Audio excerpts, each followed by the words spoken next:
Want to thank you guys, Steve Colfer, head coach of Cabrini University, and Ron Garling, associate head coach, defending national champions. Yeah. Thank you for joining us. You guys get the longest run as defending national champions, right? Everyone's been joking, win one game and celebrate for 2 years. So it's a pretty good deal. I didn't realize it at the time, but not the way I would like to have gotten here by any stretch. But I guess we have to find silver linings wherever we can in today's world right now. So. Yeah, so we last week actually we talked to Kevin Corrigan and Notre Dame staff out here, and we were talking about how they found out and what they've been up to with their teams. They're kind of unusual circumstances. So what have you guys been going through with your teams? And I mean, all of the stories are really a lot of like, for us, it was, we had a game and then we had an off day and the guys had a sense in that, like, so we played on a Tuesday. I think we were Tuesday, Saturday that week. So we played Tuesday and Wednesday was going to be our off day that week. So I think Tuesday night, the world started to kind of spin a little differently. And so the guys came in and said, captains came to us and said, listen, we're going to clean the locker room on Wednesday. We're going to get everyone in and just disinfect the locker room and clean it top to bottom. And maybe, and as an active, and they did. They stripped it down from the bottom, took everything out, disinfected everything. And it actually, the second time we did it our first practice of the year as kind of a little bit of a servant leadership project. Our captains did it for the team, and so they had a sense of it. So then that night, Wednesday night into Thursday we come back school, and by 3:00 we have a meeting with the team. It looks like we're not going to be able to play at that point for about 2 weeks. They told us. Then it was by 5:00, it looked like the season was going to be suspended and the NCAA championships were called off. And by 7:00, it was everyone needs to pack up and head home for the school year. And so crazy, surreal, just hard to even process in the moment. So like everyone else, we're using technology and adapting and using Zoom and using Microsoft Teams and using Instagram and using all kinds of different platforms to stay connected and get our team together.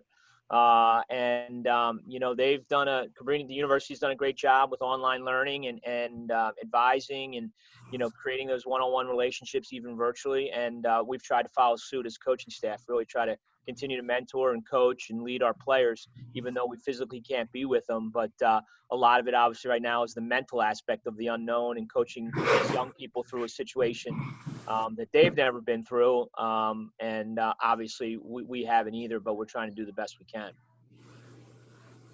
It's got to be a weird time, and I guess you guys are unprecedented on how to keep yourselves busy with your team, right? And how to keep them motivated and how to keep them focused.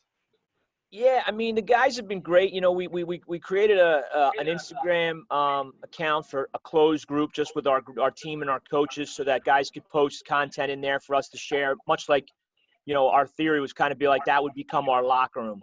That would become kind of our meeting room. We had guys just posting stuff. They've been posting when they go out on the wall. They post when they go for a run. They post funny stuff. They post serious stuff. They post just different things that are happening in their lives, wherever they may be. And it's just for us, I think, between players and coaches and, GAs and everything in there, there's about 50 people total in the group.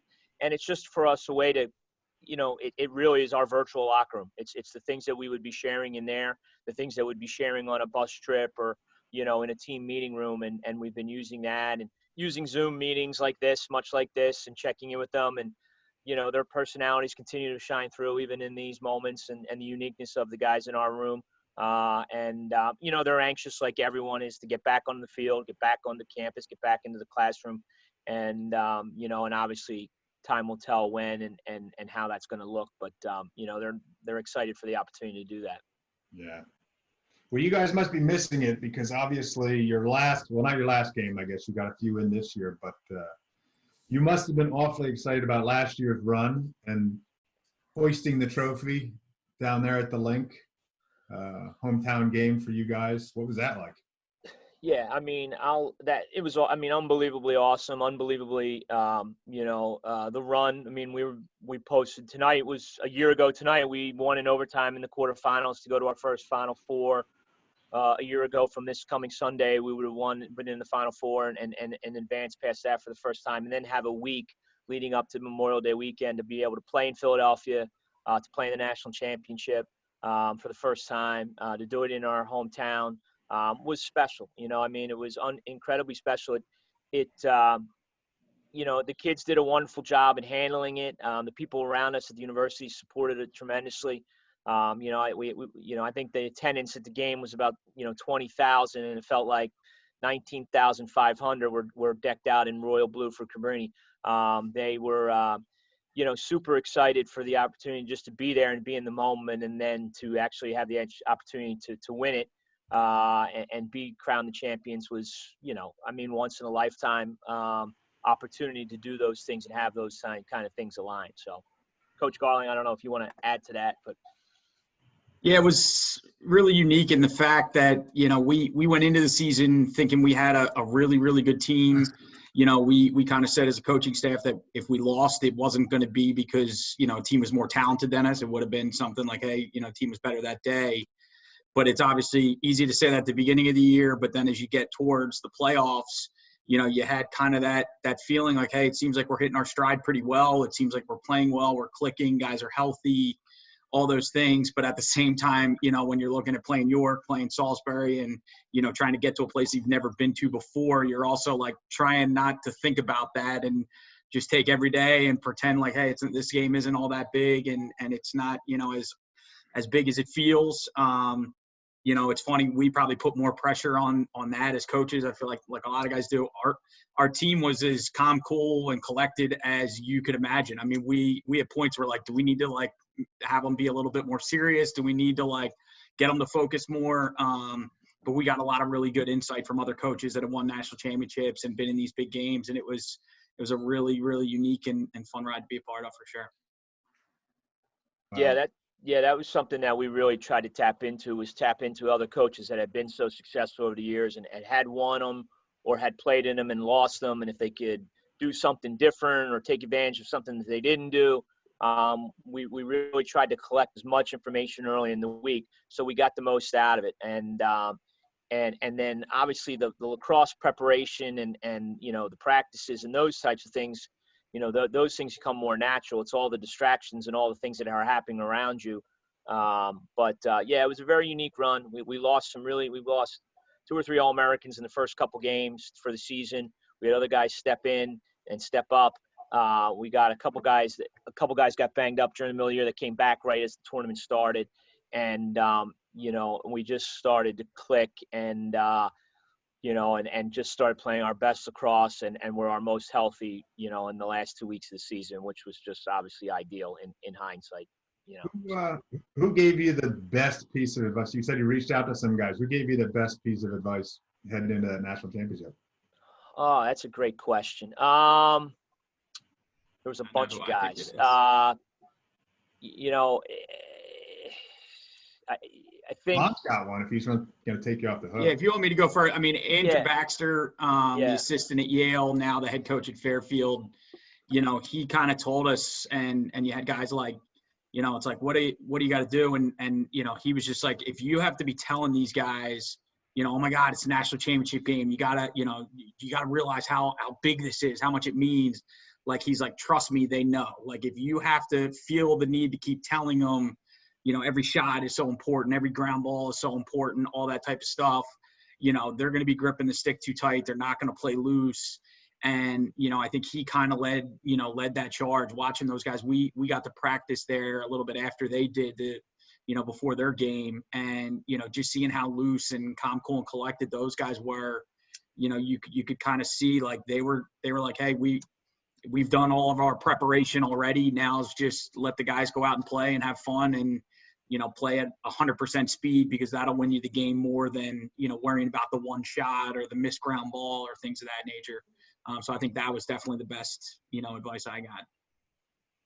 Yeah, I mean, the consensus across the board was try to enjoy it as much as possible. Obviously, every year you you start off with the goal of trying to get to that game. The reality of it is there's only so many chances that you get in your playing and coaching career to get to that game.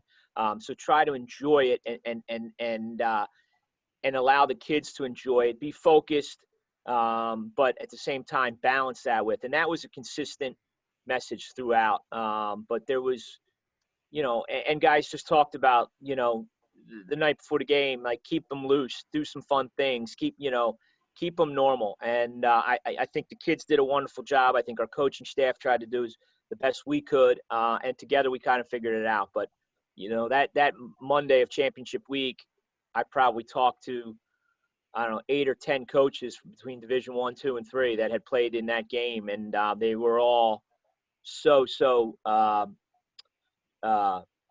willing to share information and really valuable information that really helped us, get our heads around it and be prepared. So, obviously those guys I'm indebted to for a very long time.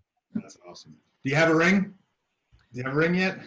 We got a ring. It's upstairs. It's one of the weird things of I'm not a jewelry guy, and like wearing something like that is. But I told our guys when they got them, one of the things one of the coaches talked about, and I think it might have come from the Duke program. They talked about the first time they were in a championship game, a forever game. And a forever game is a game that you will hold on to forever, win or lose, because the guys that go through that share that day and share that experience. And we talked about that throughout the week, not overhyping it, but realizing win or lose, it was going to be a forever game. And this experience was going to bond us. So inside that ring, we have inscripted forever game. And for us, luckily, that forever game is a positive memory and a winning outcome.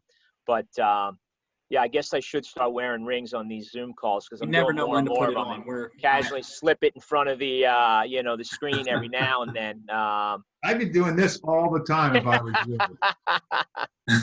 Well, yeah. If you know me, that's probably not my style, but maybe I need to incorporate it more now that I'm locked in my house with just this screen to stare at all day. So Yeah. But, Well, that's awesome. That's awesome to hear your experience. That's yeah. just had to be but the thing, Coach, I would say too is, and especially for the guys on this call, is the majority of guys that got us there, and I've said this from the beginning, we're Philly guys. We're guys from this area. We're guys that came up through this area in the Mid-Atlantic region.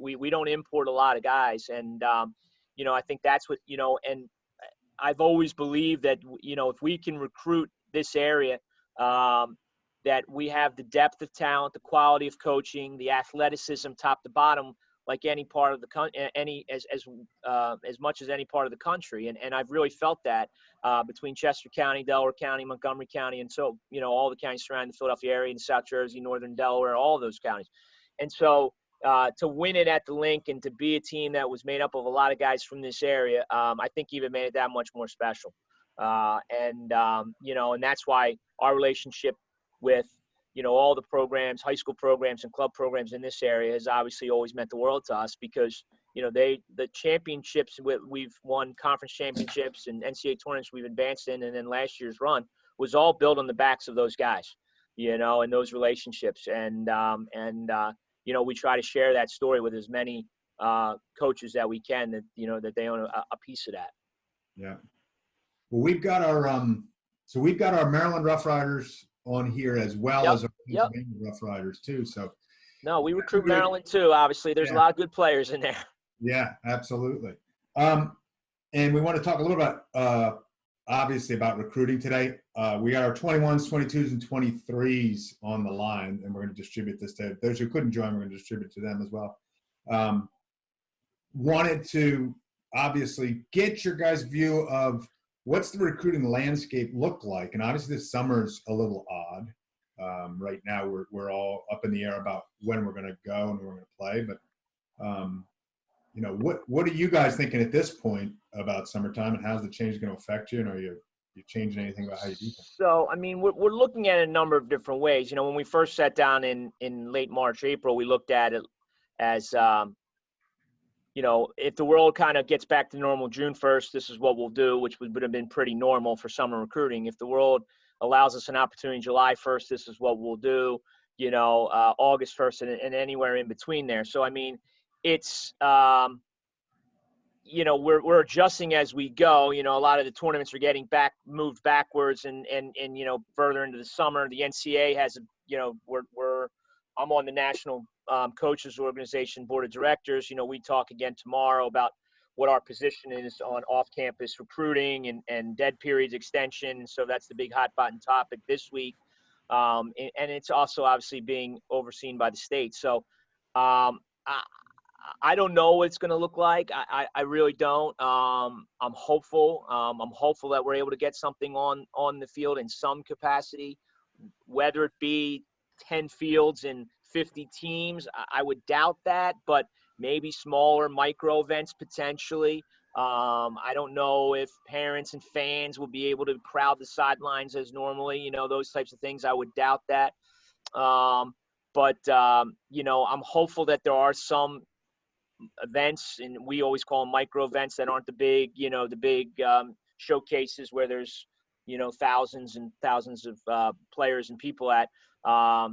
What I would, again, we're prepared to hit the road and go wherever we have to see 21s, 22s, 23, to watch the team guys that we need to recruit. If that's possible, the thing that we're telling guys is to be, and I'm sure everyone will, to be available and to be, things may change quickly. You may get a green light to do some things, and, you may have a quick turnaround time. It may be, again, smaller events. It could be 2 club teams meeting with 2 coaches and playing and no fans and just getting it on film, and getting a film out there.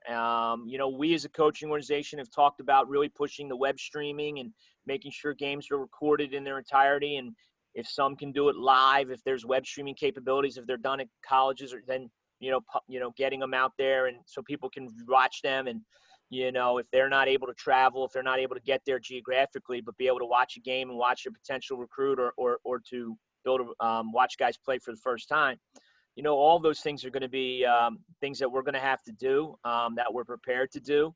Those are, if we aren't able to get onto the fields and watch guys run up and down the field, we still need to recruit a 21 class. We still need to recruit a 22 class and build out those relationships. So we're just going to have to kind of figure it out the best we can. So, I don't know, Ron, you have anything to add with that? You guys with the 21 class, say, and the 22 class now? Timing's obviously very different. Notre Dame goes on a very different timetable than does Cabrini. Yeah, so, I mean, the 21s, I mean, we watched the 21s last summer.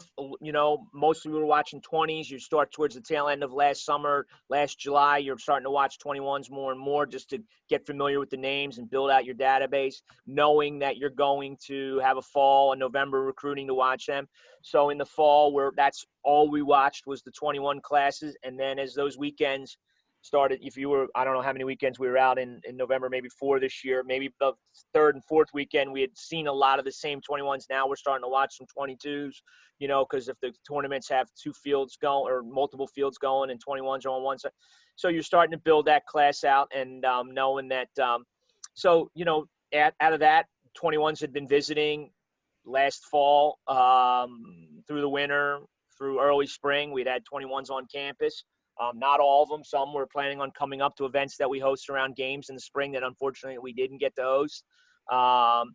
So with those guys, we've done virtual meetings right away and did virtual recruiting tours where we did this with them and their parents and sent them links. And we have, links to, drone campus tour, a GoPro walking tour, an athletics tour. Then we do a PowerPoint presentation and just dialogue and just talk and get to know one another. So that's kind of where we are with 21s. Obviously, we're building our 22 database right now. Don't have a lot of those guys in there, other than guys that have self-identified, which are happening. Those guys are out there and doing the things that I'm sure their high school and club coaches are encouraging them to do. And we're just trying to build our 21 class and really build our identification of the 22s in terms of who they are and where they are in terms of their development. Yeah, I think when you go a little different than, like you were saying, Division I, Division III is kind of always a little bit in the middle. When you have, I know there's some other schools that we compete against, have buddies with, they might have 5, 6, 7 2021 commitments already. Right now we're sitting at 1, a goalie that, kind of loved Cabrini, almost recruited himself to Cabrini, was hounding us and coming to game after game this season, and just really liked Cabrini. So it was a really good fit. But we always like to say we kind of stay in the middle. We tend to get our commitments, really the summertime going into their senior year. But we also like to be late as well. We spent, when quarantine kind of first happened, we spent a lot more time working with, 2, maybe 3, 2020s that were still available, looking for a home and trying to find a place. So, we try to, luckily at Cabrini, we don't have a roster cap. Obviously not to say we're going to recruit a large amount of kids, but we're not, pigeonholed to a specific number, which allows us, the ability to kind of recruit, early, for Division III, but also have the ability to recruit late, for finding guys that are diamonds in the rough, or, we're maybe more focused on another sport in the fall and weren't super worried about, committing. But then obviously when they start thinking about college in their senior year, Cabrini's still an option for them, which has been an added benefit to us for sure.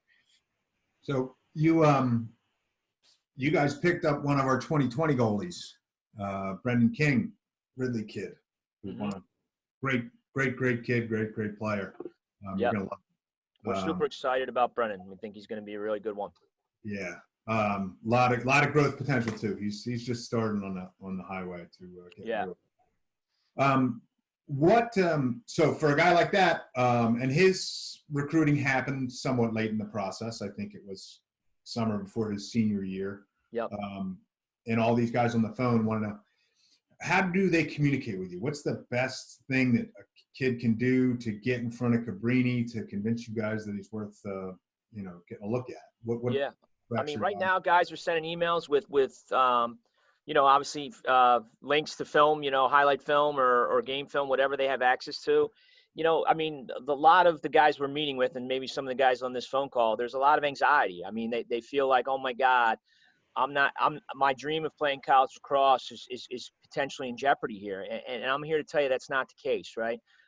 We need you as much as you need us. So we're going to work and find you guys, and we're going to continue to try to be really good at our job and utilize the tools that we have right now. And what the one thing we can't get back, which I keep telling these guys, is time, right? So we want to utilize this time, this downtime, this time that we're away from the field, to make sure that we're building out that relationship, gathering as much information as we can, whether it be academic, athletic, virtual film, all those things, but also work on building a relationship and a rapport, again, awkwardly through this screen, but one that we then, once when campuses open back up and physical visits can happen and interaction with teams can happen, that's going to happen, and that just seems more natural. So we don't want to sit back and just wait for that, because we're going to lose out on the thing that we can't, which is time in building those relationships. Emails, highlights. A lot of guys are stressed. I don't have my, I played JV as a freshman. I was on JVB and maybe dressed varsity as a sophomore, or, this was my film year. This was going to be my film year. I played football in the fall. I missed a couple fall tournaments. My team went to the state playoffs. I didn't get the full exposure. And we're like, okay, it's okay. So a lot of times we'll say, well, do you have football film? Yeah. Send me over some football film. I can watch you run a ball. I can watch you tackle a guy. I can watch you open your hips up. I can watch you high point a ball and kind of see the level of athlete that you are. I can see, we get basketball film, we get football film, we get all kinds of different films that at least exposes to the type of athlete that you are. And that's great. You know what I mean? We like looking at that stuff, even when we have the full complement of and a full length seasons of highlights and so forth. So, but guys are shooting us emails. They're going online, filling out our online questionnaire. They're giving us, hey, this is what I'm interested in academically. Here's kind of where I am at my grades. Here's, a lot of guys haven't taken the SAT or ACT. They're stressed out about that. The good news for them with Cabrini is we've had a pathway to acceptance with SAT or ACT optional, which a lot of schools are going to. Because of that, I think the SAT and ACT will probably end up offering it virtually if you can't do them in person, probably. But also, a lot of schools are also going to give windows to these guys for, I would bet, test optional acceptances this year, if I had to bet. Good news is, Cabrini, we've already had that path for about 3 or 4 years, so we don't have to create it and work our way through it. So if that's a stress for parents on here or players on here, a lot of schools that I've talked to and coaches that we've talked to have already started to kind of remove that barrier. Now, where it gets tricky is the clearinghouse and the SAT and NCAA. They haven't removed it yet, from what I understand. I was on a call yesterday, and they're working through that with guys making sure that they're eligible. So I don't know how the NCAA is going to, work with that. But, everything else in the world has been affected and had to make changes. I would think the NCAA is going to have to make some sensible changes that don't negatively impact the class of 2021 athletes across the board, if I had to guess. And then guys are getting creative. I mean, if you're a goalie and you have a goal in the backyard and you have someone in your family who can shoot on you and someone who can film it, do it. If you have a wall and a ball and a stick and a camera, and I can see your quick twitch, and I can see your left, I can see your right, I can see your, your hands, like 3 months ago, if someone sent that, as coaches would be like, what the heck is this? This is a little goofy. You know what I mean? This kid's out there. But now I'd be like, yeah, we're dying for content like that.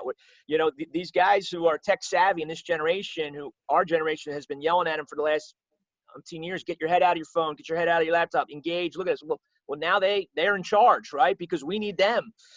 And they've got, they have an advantage. And so use that to highlight and market yourself and combine that with maybe some stuff that you can do close to your house or at your house that otherwise gives us another view of kind of who you are and your player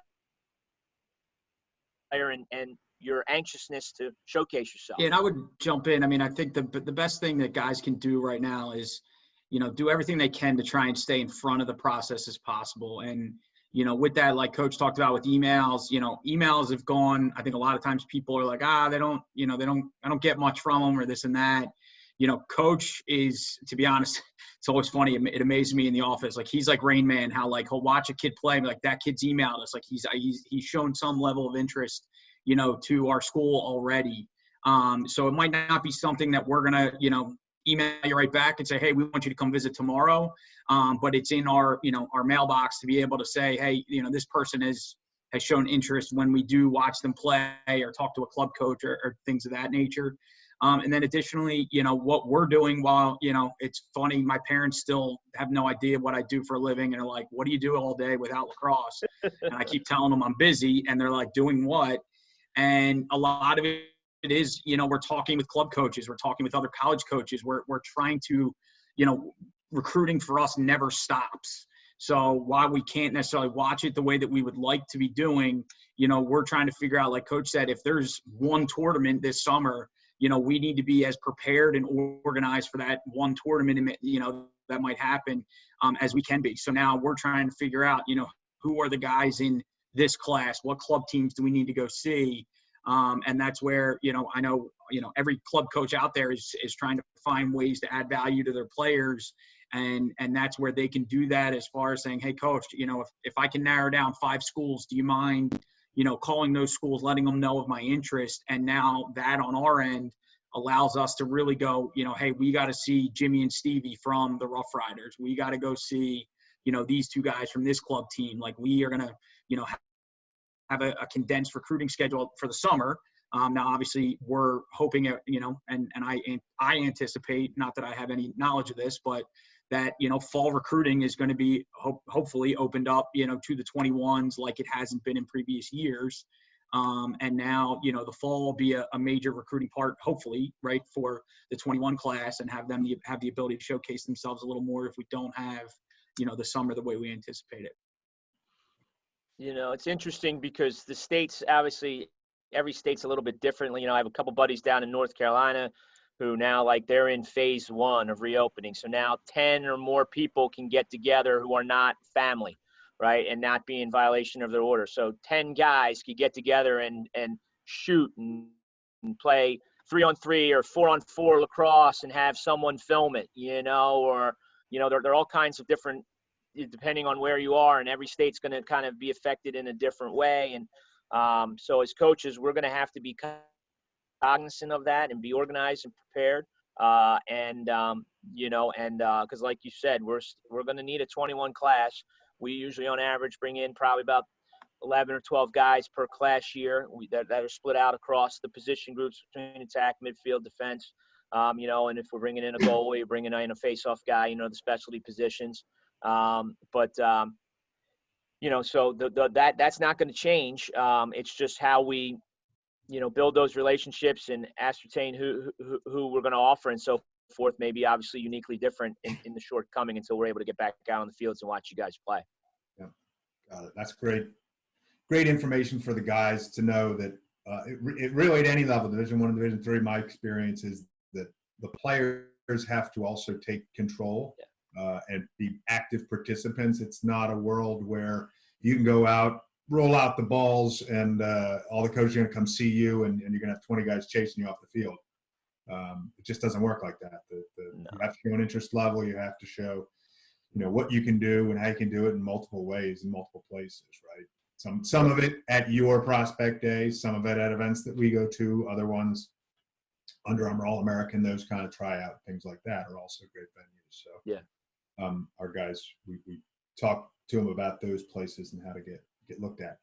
I know we only got a short time left. I know you guys are obviously at the top of the game right now, which is incredible, Steve. I have two places I've crossed you at different periods. I coached at Widener back in 1991, and we played Cabrini in what was definitely not the national championship. It was for Delaware County, though, probably at the time. Yeah, Battle of the Blue Route. It was a Delco bloodbath. That's right. Yeah. And then I went to Archmere and coached at Archmere. Okay. Valleys. Yeah. So we've been on the opposite ends, but we've tried to grow the program the right way. I mean, and tried to build it through relationships with the leadership in this club program and the others. And I think that's what it comes down to. And that's what you're finding so special about this game, and the young people that are on this call are just in the infancy of the relationships that they're building through the game of lacrosse. But never more so than the period that we're in right now in terms of being isolated and being quarantined.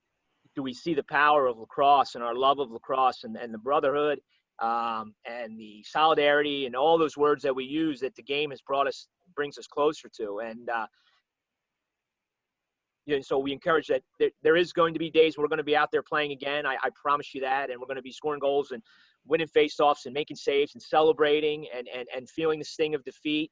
And coaches are going to be yelling, and coaches and refs are going to be making bad calls, and they're going to be making good calls. Those days are coming. I'm confident in that.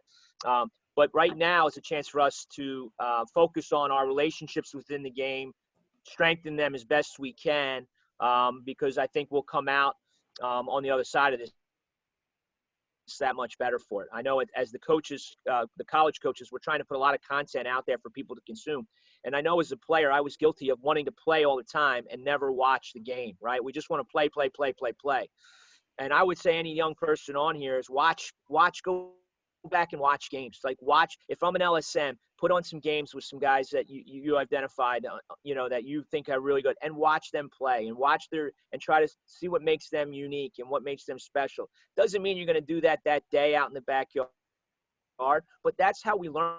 Visual learning can be very helpful, in terms of us trying to aspire to be, and so when we don't have the ability to do repetition and practice and be coached personally, this can be a valuable time to learn and absorb content that way and really grow your lacrosse knowledge and your IQ, which we always talk about at the college level, your lacrosse IQ for players. And this is a great time to do that by absorbing content. It's not as exciting as playing. I understand that, but the potential to learn and grow can be as impactful, for the young people on this call. Before we hop off, because we only got a couple of minutes, can you talk a little about what the student-athlete experience is at Cabrini? What's it like to be a lacrosse player? How much is the time commitment? What's it mean for your studies? I mean, we're pretty much, the year is fall ball is 4 weeks of on the field instruction. Guys come in mid to late August. We usually get about a week or two of them kind of getting settled in, classes, academic advising, making sure they're kind of settled into a routine. Study hall program starts, academic check-ins with our athletic advisor that we have embedded in our athletic department. We really operate at Cabrini in kind of that 8:30 to 5 window every day. We want to go to class, practice, strength and condition, meet with coaches, all in that window. We're not a 6 a.m. team for this and then 11 o'clock at night team for this. And we're all, we really try to simulate the workday. And so guys will start taking classes. They may get up and start with study hall. They may go to class. They may come back into a strength and conditioning session. They have downtime throughout the day. They're not constantly packed, but we really try to use that window of time throughout the 9.5, 10 months that we're together each year. 16 practices in the fall with coaches, off-season strength and conditioning program that's highlight. We have a full athletic center, training center for our varsity athletes, full-time strength coach staff that runs that throughout the year, helps guys get bigger, faster, stronger, helps with injury prevention. Really is really a top-notch Division III facility. Spring comes, January, we get back into session, practices start, usually the third week in January. We are, Monday through Friday, traditional practices. Saturdays usually a scrimmage, Sundays are off day. And that's kind of the routine that we settle into until we get midweek games, that'll dot the schedule throughout the spring. And again, our practice window every day is about 3 to 5. Before that, you've gone to class, you've done your study hall hours. When guys leave our facility, which is a pretty comprehensive athletic facility, when I say that is guys can come in there in between classes and get nourishment. We have food in the building. We have study academic support space. We have strength and conditioning, locker room, athletic training. We really try. And then when they leave at 5:15 for the day, they're done. And they're on there and they can go do whatever they want to do. They all those things. We try to create a normal balance to their life, but also be effective in the time that we use, so that we can be one of the best teams in the country each year. And so it's taken me a few years. I think I was in my 20th year as head coach and 25th overall. We try to be really effective and efficient in the way we ask these guys to balance their day. They're college students first. They're academics first. They're living away from home for the first time. We want to have a supportive, engaged relationship. I love seeing their faces. Now, it's ironic saying that because now we're on a Zoom call and I can't see our guys' faces. But every freshman comes into my office once a week for 15 minutes. We talk. We call it check-in. Upperclassmen can come throughout. They don't have to have a scheduled time. But we do it with the freshmen because at that point they're still trying to feel it out. They're a little bit maybe intimidated to come in and sit down. But we like to see their face. We like to see how they're settling in and adjusting and talking to them about school, about lacrosse, about life. And that's just a continuation of our recruiting process. And I think it speaks highly. This year we would have had 14 seniors graduate, who had stuck together throughout their entire year. As at all division, there's a lot of attrition.